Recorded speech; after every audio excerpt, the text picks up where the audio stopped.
Hello everyone, welcome to our channel IAC Steno. We are starting the passage at speed of 100 word per minute. Start. Mr. Vice Chairman, Sir, this year the President's address given to the Parliament gives a well-conceived, well-prepared picture of the nation. I rise to support the motion of thanks which has been brought before the House by Sri Kulkarni. At the outset, he has pointed out that this year has faced a severe drought.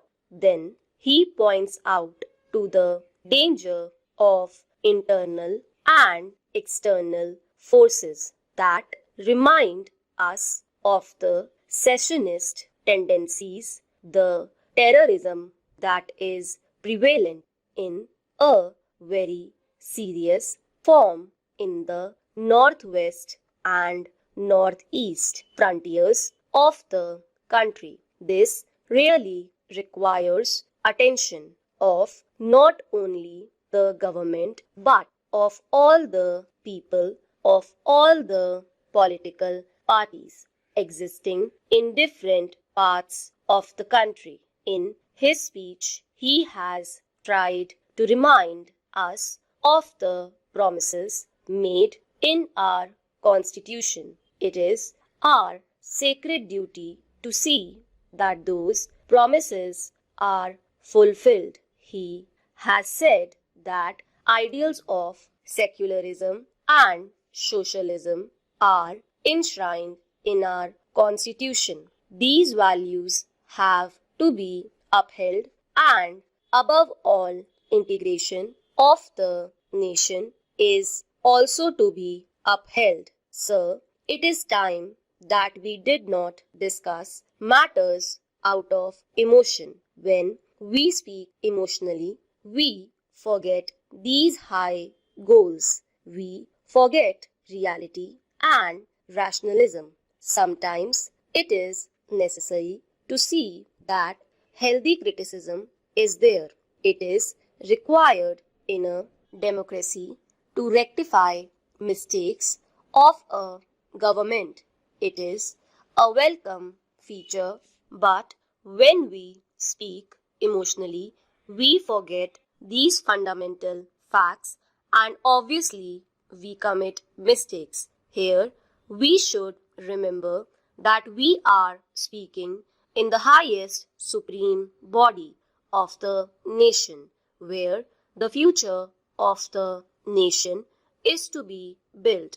When we are discussing all these things in this house about the goals of the nation, about the development of the national life, the whole world is watching us. So this factor has always to be kept in mind. Now coming to the second point about the external dangers, we know of the terrorists in the border states. Sometimes they are assisted by certain outside powers who are not happy with our development. Sometimes they are provided with the latest weaponry with ulterior motives. These things have been discussed in the House and they need not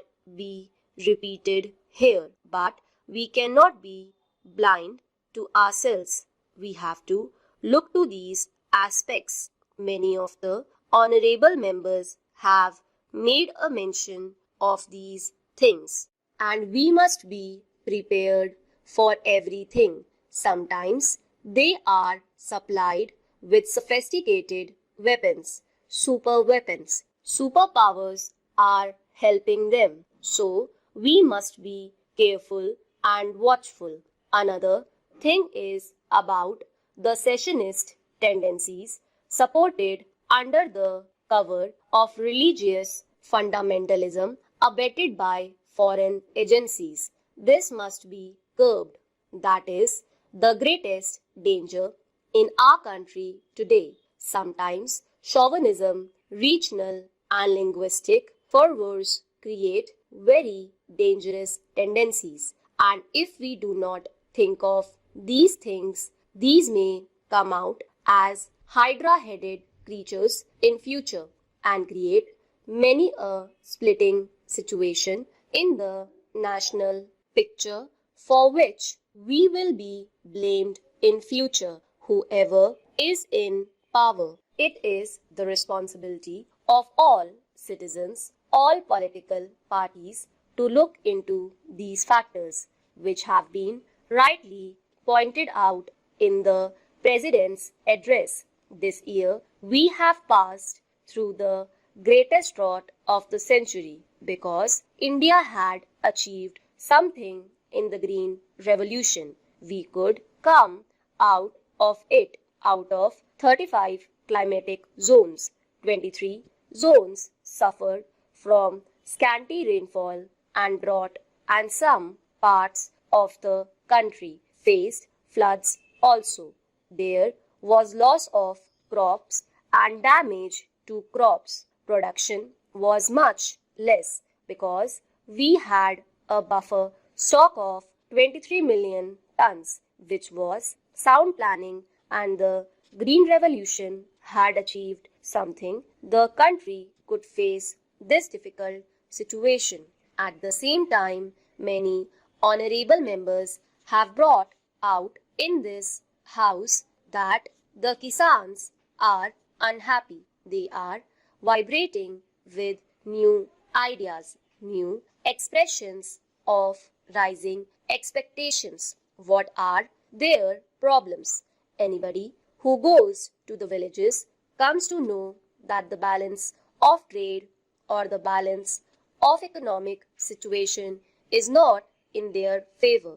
The prices are rising and they are not getting justice. That is their feeling. Still worse is the plight of small and marginal farmers. The government is spending a lot on subsidies for food sufficiency by way of subsidized fertilizers and other things, but their share is much less.